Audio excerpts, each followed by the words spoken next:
اس لیے حنا نے ولادت کے بعد آپ کو ایک کپڑے میں لپیٹ کر بیت المقدس کے علماء کے سامنے پیش کر دیا تاکہ وہ انہیں اپنی کفالت میں لے لیں۔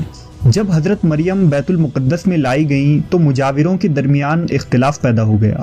ہر کوئی خود کو آپ کا زیادہ حقدار سمجھتا تھا۔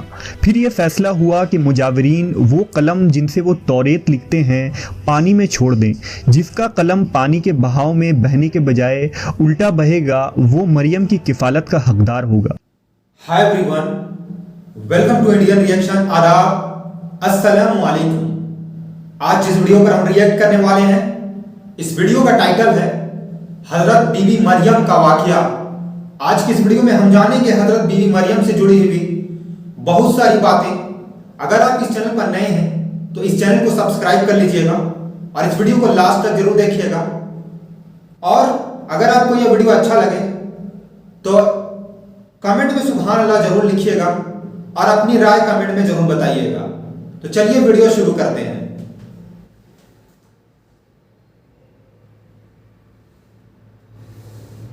اس پاک خاتون کے پاس اللہ کا فرشتہ آیا اور کہا، اے کنواری مریم، اللہ تجھے ایک نیک اولاد عطا کرنا چاہتا ہے۔ خاتون نے کہا، یہ کیسے ممکن ہے جبکہ مجھے کسی مرد نے چھوا تک نہیں۔ فرشتے نے کہا، ایسا کرنا تیرے رب کے لیے بہت آسان ہے۔ بے شک۔ وہ نیک اور پارسا خاتون کون تھی جو قیامت تک پاک دامنی کی مثال بن گئی؟ وہ خاتون جسے اللہ نے اپنے زمانے کے تمام عورتوں پر برتری عطا فرمائی۔